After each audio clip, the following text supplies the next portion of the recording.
Bismillahirrahmanirrahim. Assalamualaikum warahmatullahi wabarakatuh. Selamat siang, salam sejahtera untuk kita semua.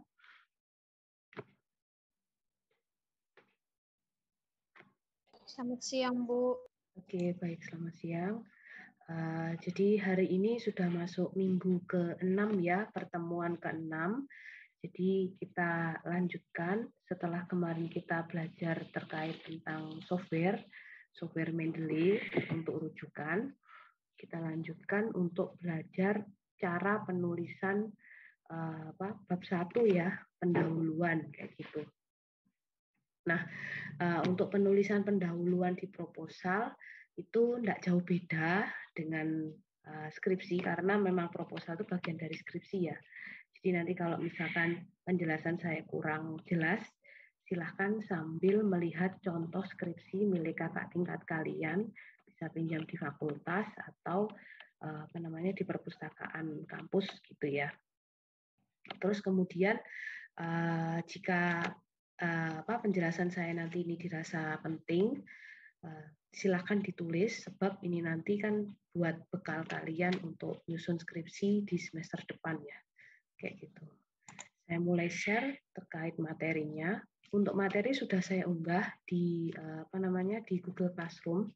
Namun kemungkinan akan ada tambahan ya untuk tugasnya, kan untuk penulisan bab 1 sendiri butuh waktu lama. Jadi nanti saya akan memberi tugas dengan waktu yang cukup, kira-kira sekitar 2 mingguan kayak gitu.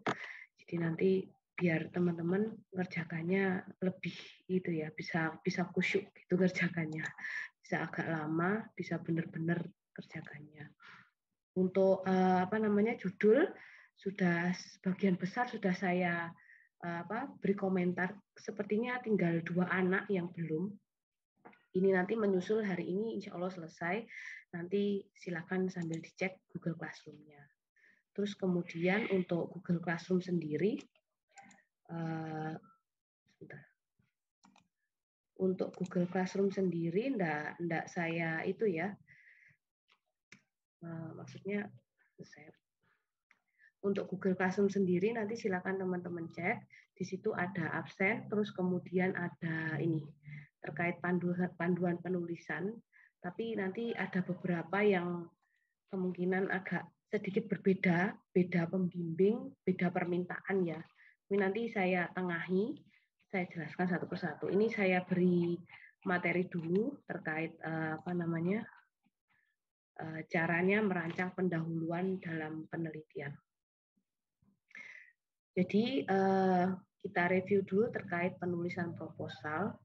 Jadi penulisan proposal itu yang wajib di awal adalah menentukan jenis pendekatan penelitiannya, kemudian menentukan judul. Ini jika kuantitatif, kalau kualitatif kan nanti bisa menyesuaikan ya. Tapi kalau untuk ranahnya sipil saya ingatkan biasanya ke kuantitatif. Kemudian menyusun tinjauan pustaka sementara. Nah, untuk judul sendiri kemarin kan sudah saya review. Kemudian nanti teman-teman bisa menggunakan judul yang sudah saya benahi kayak gitu ya.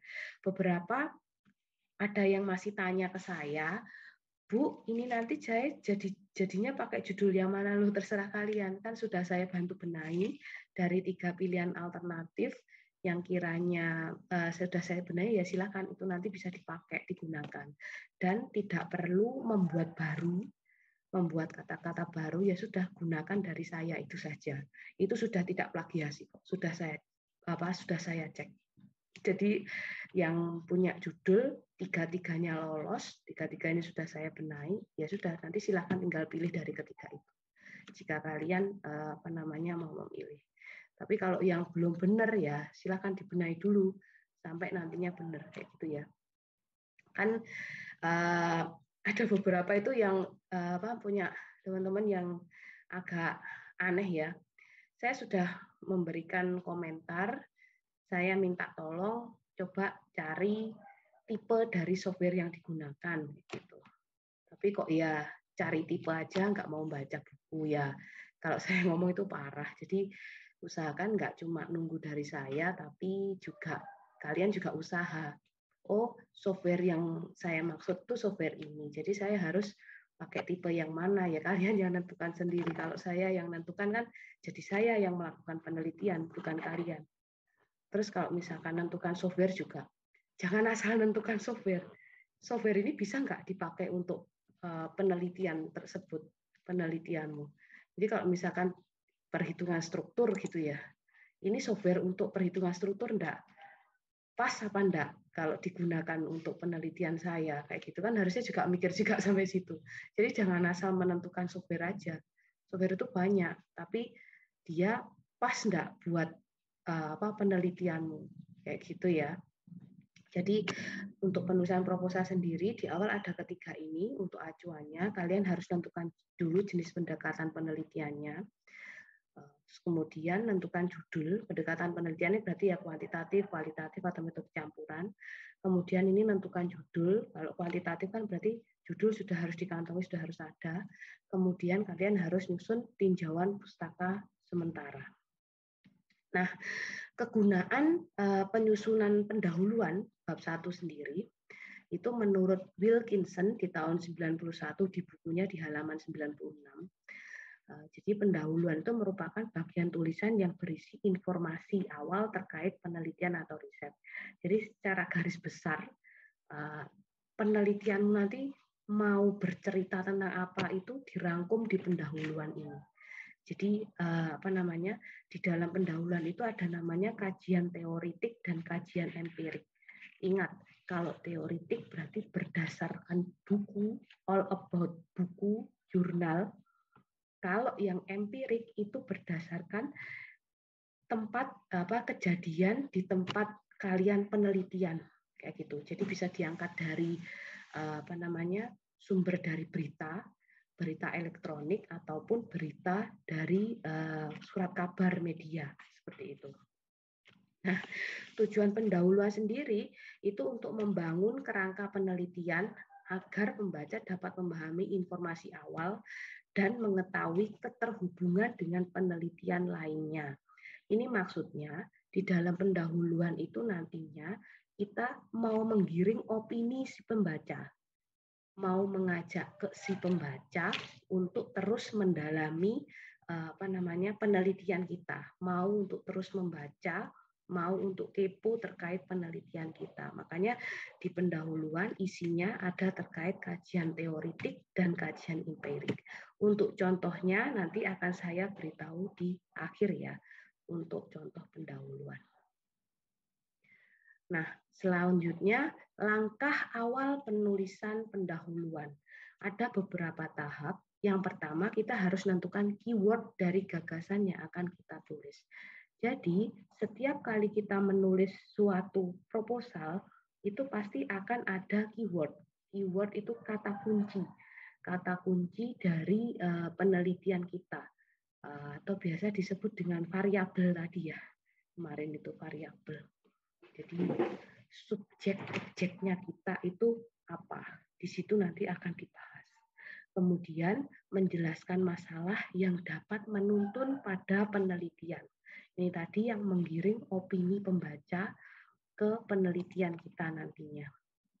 Jadi nanti akan diawali dari masalah-masalah kajian empirik yang dikaitkan dengan teoritik, kemudian kita mengarahkan pembaca, mengajak pembaca untuk mau mengikuti penelitian kita gitu. Jadi masih mau membaca tentang rumusan masalah, mau membaca terkait manfaat penelitiannya kita, dan seterusnya nanti sampai selesai. Kemudian untuk yang ketiga, mereview literatur yang berhubungan dengan masalah tersebut. Nah, ini maksudnya keterhubungan dengan kajian teoretik dan empirik tersebut yang berupa jurnal terdahulu ya, 5 tahun ke belakang, dan juga terkait berita-berita yang up to date. Selanjutnya, menunjukkan sejumlah kekurangan dalam literatur tersebut. Jadi, kalau kita memberikan contoh terkait kajian empirik yang berupa berita ya, misalkan mau mengambil terkait review perkerasan jalan kayak gitu. kekerasan jalan di suatu tempat. Berarti kita butuh berita yang kiranya mengangkat terkait perkerasan jalan. Contohnya seperti sering terjadi banjir di tempat tersebut yang akhirnya membuat jalan tersebut mudah rusak, kayak gitu. Nah, kerusakan itu kan yang menunjukkan kekurangan kan ya, kekurangan dari suatu tempat penelitiannya kita. Nah, nanti kita kaitkan dengan kajian teoretiknya yang terkait tentang jurnal dan berupa buku. Gitu. Selanjutnya untuk yang kelima, menyatakan pentingnya penelitian bagi pembaca tertentu. Jadi penelitian ini harus ada gimana ya? Penulisan pendahuluan ini latar belakang itu harus ada intinya ya, intinya kalau ini itu masih penting dilaksanakan walaupun penelitian sebelumnya itu sudah ada, masih layak untuk dilanjutkan seperti itu. Nah, kemudian mengidentifikasi tujuan penelitian. Tujuan penelitian sendiri ini merupakan jawaban sementara dari rumusan masalah. Jadi nantinya di bab 1 pendahuluan diawali dengan latar belakang masalah, kemudian ada rumusan masalah, kemudian dilanjutkan dengan tujuan penelitian. Nah, rumusan masalah sendiri cirinya diawali kata tanya, diakhiri tanda tanya. Kalau tujuan ini jawaban sementara dari rumusan masalah. Namun tidak diawali kata tanya, tapi diawali dengan kata untuk mengetahui, kemudian diakhiri dengan tanda titik, kayak gitu. Jadi bedanya dengan rumusan masalah gitu ya. Oke, saya lanjutkan. Kunci penulisan pendahuluan. Ada kunci ya penulisan pendahuluan sendiri. Yang jelas kita perlu menerapkan model defisiensi. Apa sih defisiensi? Itu yang menunjukkan kekurangan. Makanya saya garis bawahi perlu adanya penulisan terkait kajian empirik kayak gitu yang berdasarkan tempat penelitian, berita terkait tempat penelitian tadi. Nah, gunanya ini untuk mengungkap kekurangan penelitian terdahulu dan masalah di lingkungan tempat penelitian. Jadi mau misalkan merujuk dari jurnal penelitian milik orang ya yang sebelumnya ya beberapa tahun sebelumnya. Dia menyatakan bahwa penelitian ini bisa dilihat dari segi yang ini misalkan aspek yang lain. Kalian bisa menulis juga di pendahuluan bahwa penelitian ini kalian angkat sebab ada review dari jurnal sebelumnya bahwa ada kekurangan, kita bisa melihat dari segi yang ini kayak gitu. Pun juga dengan masalah di lingkungan tempat penelitian yang bisa ditambahkan terkait berita kayak gitu, berita yang ada di lingkungan sekitar. Kemudian bagian-bagian penulisan pendahuluan. Yang pertama kita tulis terkait masalah penelitian. Jadi masalahnya apa, latar belakang masalah tadi. Selanjutnya penelitian sebelumnya yang membahas masalah tersebut. Kita juga harus mengangkat terkait masalah yang sebelumnya diangkat oleh peneliti yang sebelumnya ya. Terus kemudian kita lanjutkan. Karena peneliti sebelumnya merasa belum bisa menyelesaikan terkait variabel yang dia angkat. Kemudian menyarankan untuk peneliti selanjutnya bisa dilanjutkan seperti itu. Kemudian kekurangan atau defisiensi dalam penelitian sebelumnya. Ini juga nanti bisa diangkat di penulisan latar belakang. Kemudian pentingnya penelitian untuk audiens atau pembaca tertentu. Jadi terkadang penelitian itu juga perlu selalu diangkat ya, nggak cuma di satu tempat, tapi di banyak tempat sebab memang kebutuhan dari pelaksanaan penelitiannya karena penyakitnya sama, kemungkinan hanya beda tempatnya kayak gitu. Selanjutnya yang terakhir adalah tujuan penelitian kayak gitu. Ini bagian-bagian penulisan dari pendahuluan. Nah, masuk ke pendahuluan pada penelitian kuantitatif. Saya langsung membahas ke kuantitatif ya, sebab ranahnya di sipil sendiri seringnya di kuantitatif, jarang di kualitatif. Masalah penelitian itu dijelaskan dengan cara yang pertama, identifikasi, kemudian yang kedua adalah memahami, dan yang ketiga adalah menemukan faktor atau variabel yang mempengaruhi outcome. Outcome ini maksudnya terhadapnya. Jadi contohnya misalkan ada variabel penggunaan fly ash ya, abu terbang terhadap kuat tekan beton kayak gitu. Jadi kita harus identifikasi dulu fly ash itu komposisinya apa. Kita harus memahami juga kegunaan fly ash itu sebenarnya sifatnya seperti apa sih pengaruhnya ke beton kayak gitu. Kemudian kita nantinya bisa menemukan apa dampaknya penggunaan fly ash ini pada kuat tekan beton. Menambah kuat tekannya kah? Atau dia justru membuat kuat tekannya tambah berkurang kayak gitu. Kan niatnya fly ash sendiri digunakan sebagai pengganti semen. Kan dia sifatnya jadi perekat ya, kayak gitu contohnya. Ini contoh kalau dikaitkan ke penelitian kayak gitu. Jadi itu terkait pendahuluan. Kemudian ini contoh pendahuluan. Jadi saya akan menunjukkan mana yang namanya kajian empirik dan kajian teoritik, biar teman-teman ini tidak bingung di sini. Jadi untuk kajian empirik, ini contohnya seperti ini ya. Ini empirik berhenti di Awaludin 2005 ini.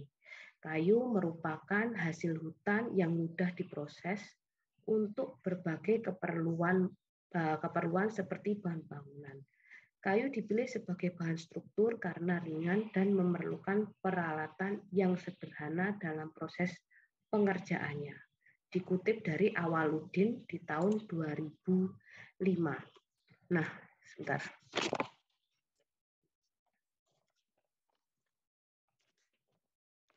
Jadi untuk penulisannya ini agak kurang benar ya. Jadi nantinya kalau misalkan nulis, usahakan fokusnya di sini ya, ini ya. Dalam proses pengerjaannya, ini tidak boleh diakhiri dengan titik, tapi langsung buka kurung Awaludin, 2005 baru berhenti di titik. Jadi tidak boleh titik dulu ya, kalau misalkan ngutip kayak gitu. Terus kalau misalkan ini kalau misalkan di belakang. Kalau misalkan kutipannya di depan bagaimana, Bu? Tulis saja Awaludin buka kurung tahunnya 2005. Kemudian langsung ditulis ini, kayu merupakan kayak gitu ya, dilanjutkan. Itu kalau misalkan di depan. Nah, ingat lagi, sekarang kan menggunakan Mendeley. Kalau citasi dengan Mendeley, seringnya dia ada di akhir kata. Di akhir kalimat. Kayak gitu, bukan di awal. Jadi silakan nanti kalian nulis saja uraiannya terkait apa, kemudian disitasi, baru masuk ke Mendeley-nya. Itu ya. Disitasikan dengan Mendeley. Caranya kayak kemarin, cara ngutip Mendeley-nya. Gitu. Nah, kemudian ini kalau menggunakan buku atau jurnal ya, citasinya yang Awaludin. Kalau yang ini ada contoh menggunakan internet. Kalau secara secara manual penulisannya nanti ditulis dulu linknya, www-nya ini ditulis dulu, kemudian baru koma, diakses kapan aksesnya. Kalian akses membuka web tersebut itu tanggal berapa, tahun berapa, itu ditulis seperti ini contohnya. Ini untuk kajian teoritik namanya ya. Jadi teoritik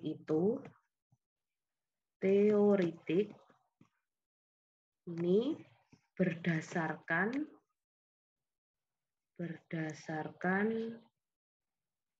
buku atau jurnal. Diingat-ingat ya.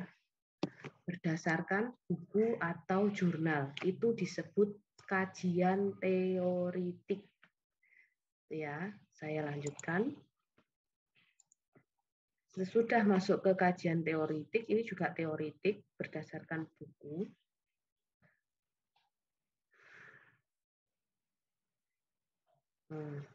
Nah, ini yang berdasarkan empirik. Empirik itu berdasarkan kejadian di tempat kita mengangkat penelitian tersebut. Jadi ini kan penelitiannya terkait kayu, kemudian dia mengungkap terkait illegal logging. Jadi ini ya, bahan kayu sebagai struktur khususnya di Indonesia masih belum dikembangkan secara optimal. Di samping pemenuhan akan kebutuhan kayu yang tinggi, perilaku reboisasi masih kurang. Terbukti dengan adanya data Departemen Kehutanan di tahun 2006 menyebutkan bahwa luas hutan yang rusak dan tidak dapat berfungsi optimal dan seterusnya. Sampai di sini yang sebagian besar disebabkan oleh aktivitas illegal logging atau penebangan liar. Jadi ini disebut namanya kajian empirik. Ini disebut kajian empirik. Empirik itu berdasarkan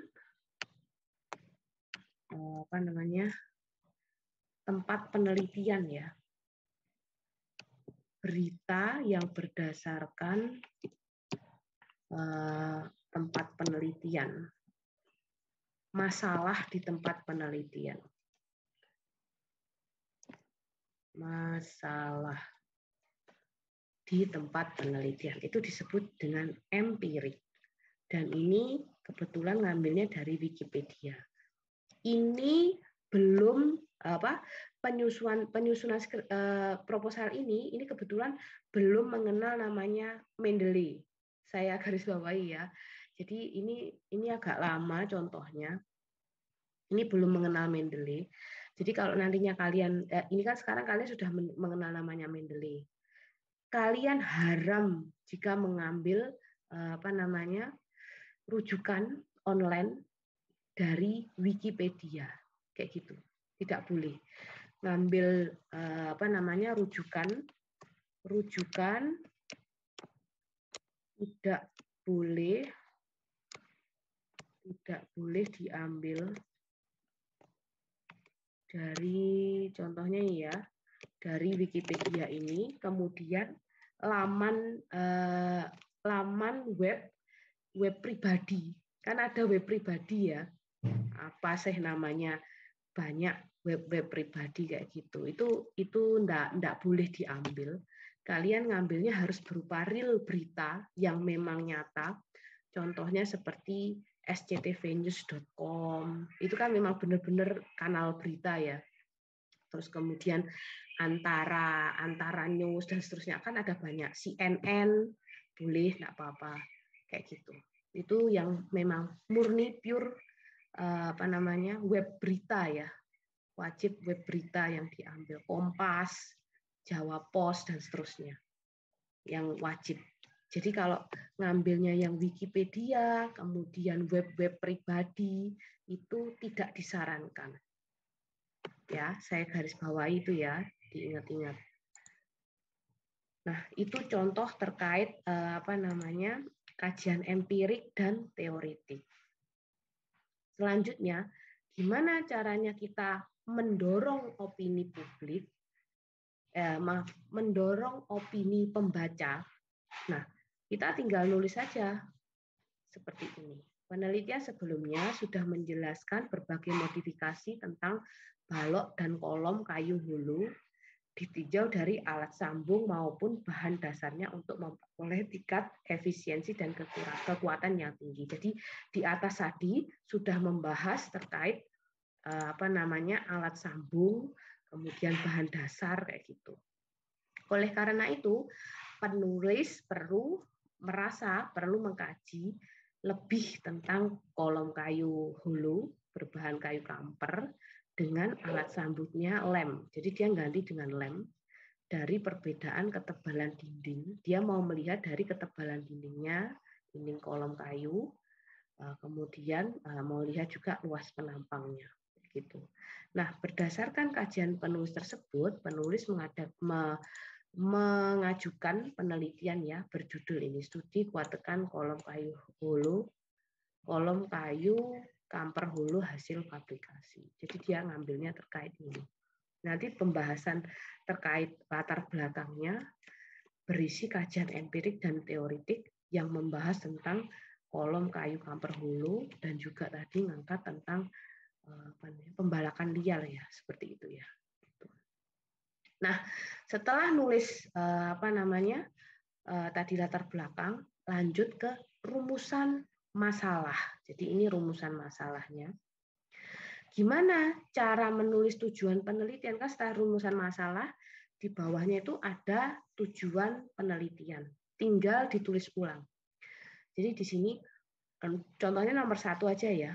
Bagaimanakah pengaruh perbedaan ketebalan dinding kolom kayu hulu dan solid dengan luas penampang A sama dengan P kritis pada kolom panjang, tanda tanya. Jadi diawali dengan kata tanya, ingat ya rumusan masalah contohnya, diakhiri dengan tanda tanya. Itu rumusan masalah. Jadi RM itu rumusan masalah, cirinya, ciri diawali dengan kata tanya dan diakhiri dengan tanda tanya.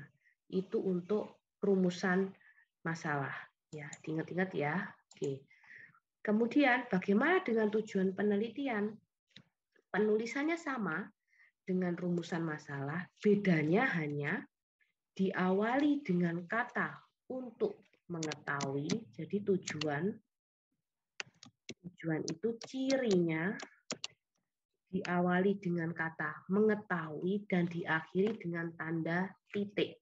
Ini ya, tanda titik. Nah, untuk lanjutannya jadi mengetahui pengaruh perbedaan, ini tulisannya sama dengan di rumusan masalah tadi. Mengetahui pengaruh kan ya perbedaan. Nah, ini pengaruh, perbedaan dan seterusnya. Hanya bedanya di bagian awalnya saja. Kalau rumusan masalah kata tanya diakhiri tanda tanya, kalau untuk tujuan diawali kata untuk mengetahui atau mengetahui dan diakhiri tanda titik. Namun untuk kalimatnya itu sama dengan rumusan masalah. Itu ya. Kalimatnya ini ya, diingat-ingat ya. Sama dengan rumusan masalah, bedanya di sini saja. Kayak gitu. Itu cara menulis tujuan dan rumusan masalah. Nah, biasanya setelah kita menulis rumusan masalah, tujuan, masuk ke manfaat penelitian. Ingat, manfaat penelitian ini ada 3 poin. Yang pertama, bagi peneliti, kemudian bagi pendidikan, dan bagi pihak terkait. Bukan pihak ya, ini pihak ya. Pihak terkait itu maksudnya tempat penelitianmu. Nanti kalau kamu melaksanakan penelitian, dia dapat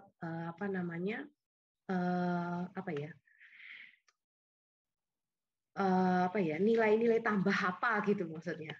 Manfaatnya apa ke dia dengan adanya penelitianmu itu ke tempat penelitian. Tuh. Jadi kalau buat manfaat penelitian itu tidak hanya buat poin 1, 2, 3, 4 itu enggak, tapi langsung ditujukan bagi peneliti, bagi pendidikan, atau bagi pihak terkait. Pun ada juga yang menulis bagi tempat penelitian, kemudian bagi universitas tempat kalian menimba ilmu, dan yang terakhir bagi peneliti selanjutnya Ada yang seperti itu. Jadi choice-nya silahkan balik ke kalian nyamannya pakai yang mana. Sebenarnya isi bab 1 hanya itu saja. Namun ada pembimbing yang menginginkan seperti ini. Ini ada contoh milik kakak tingkatmu ya. Jadi dia diminta untuk memberikan identifikasi masalah terkait penelitiannya. Jadi di sana itu masalahnya apa saja, langsung dibuat poinnya. Kayak gitu. Ini kebetulan contohnya terkait kemacetan lalu lintas ya. Dia ngambil jalan di daerah Jalan Rais, Jalan Jupri, di daerah Langsep pokoknya ini, Langsep Kota Malang. Kayak gitu. Dia mengidentifikasi masalah di situ adanya apa saja. Jadi ditulis masalahnya. Pun juga ada kalau lingkup bahasan ini sebenarnya tidak perlu langsung masuk ke batasan masalah. Kalau batasan masalah ini niatnya kalian sebagai peneliti itu mau melihat apa saja, biar penelitiannya nanti nggak meluber kemana-mana. Contohnya seperti ini, hanya ingin melihat simpang 4-nya, hanya ingin menganalisis simpang di tempat ini, di Jalan Rais ini. Kemudian mau melihat jenis kendaraannya sudah ditentukan oleh peneliti. Kayak gitu. Nah, itu saja. Jadi ada tambahannya, biasanya kadang ada 2 itu, batasan masalah dan terkait identifikasi masalah. Tapi saya garis bawahi ya, ini hanya beberapa dosen saja yang menginginkan di Unitri, dosen sipil yang menginginkan adanya batasan identifikasi masalah sama batasan masalah. Tapi selebihnya itu menyesuaikan dengan buku pedoman ini ya. Saya sudah mengunggah buku pedoman skripsi milik Sipil Unitri, nanti silakan kalian lihat. Jadi di sana untuk terkait pendahuluan sendiri, intinya tulisannya hanya terkait ini, latar belakang masalah, rumusan masalah, batasan masalah, dan tujuan penelitian. Kalau untuk sistematika penulisan, ini jika kalian nanti nulisnya sudah skripsi, sistematika penulisan tidak perlu ditulis, sudah berhenti di tujuan penelitian aja. Kalau saya sih nyamannya ya menggunakan ini aja, rumusan pedoman skripsi dari yang sudah dikeluarkan dari Sipil Unitri. Nanti sistematika penulisan ini silakan diganti dengan manfaat penelitian ya, kayak gitu. Itu lebih mengena. Ini soalnya belum diperbaiki, belum direvisi, yang belum direvisi. Jadi nanti kemungkinan akan ada revisi dan sistematika penulisan ini diganti dengan manfaat penelitian tersebut, kayak gitu. Jadi ini masuk ya batasannya, identifikasinya yang tidak ada. Itu saja dari saya. Silahkan jika ada yang mau ditanyakan terkait bab 1, saya buka sesi tanya jawab. Silakan.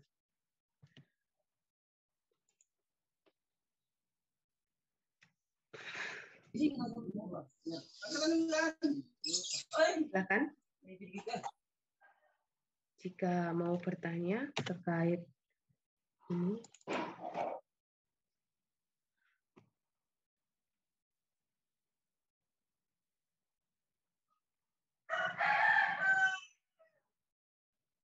Saya beri waktu, silakan. Terkait penulisan bab 1. Baik bertanya ya, daripada nanti bingung cara penulisannya. Iya, Bu. Ya, silakan. Mungkin kan biasanya di bab 1 ada namanya. Silakan, Marianus, bagaimana? Terima kasih, Bu. Nah, kan di bab 1 kan biasanya ada pengecek plagiasi itu, Bu. Pertanyaannya mungkin dari sub-sub bab 1 yang akan dicek plagiasi itu yang paling krusial tuh bagian mananya ya, Bu, antara subbab dan isi dari subbab dari bab 1, sehingga nanti ketika kita membuat parafrasenya tuh nggak kebingungan gitu. Maksudnya biar jangan salah aja gitu. Oke, seperti itu pertanyaan saya.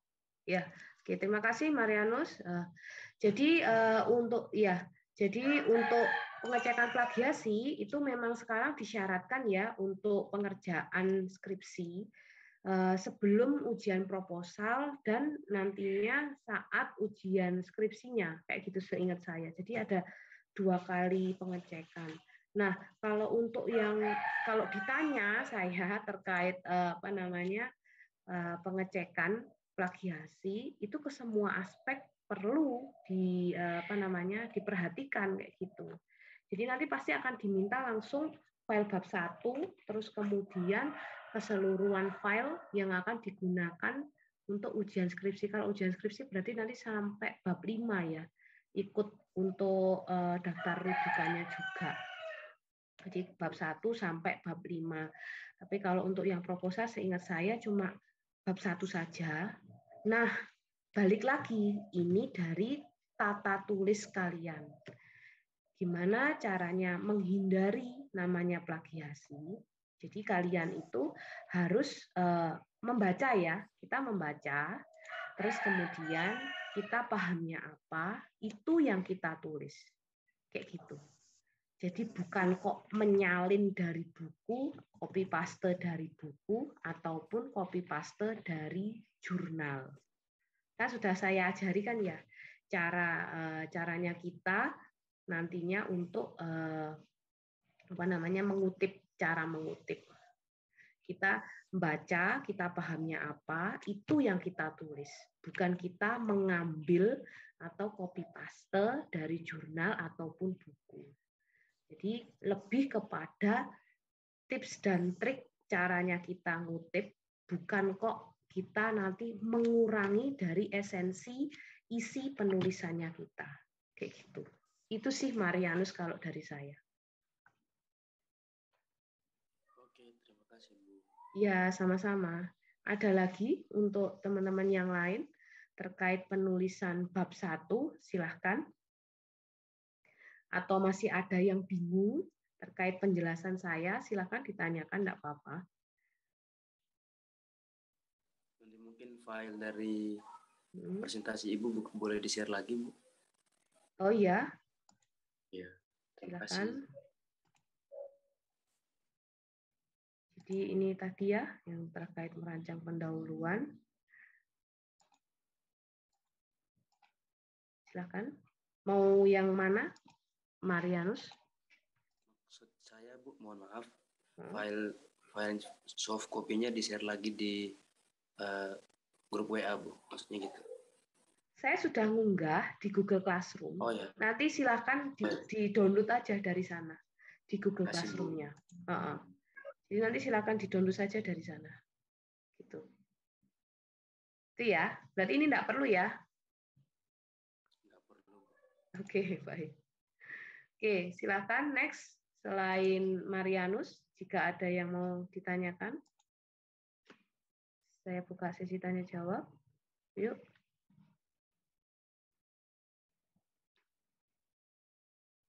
Halo. Yuk. Hanya Marianus saja yang tanya. Mungkin untuk sementara belum ada Bu, bisa dilanjut. Oke, baik. Jika tidak ada yang ditanyakan, saya cukupkan untuk perkuliahan hari ini. Nanti silahkan dilihat untuk tugasnya ya. Ini saya buat 2 minggu untuk penyusunan bab 1. Nanti silahkan sambil dikerjakan. Terus judulnya silahkan kalian gunakan yang dari saya. Itu ya.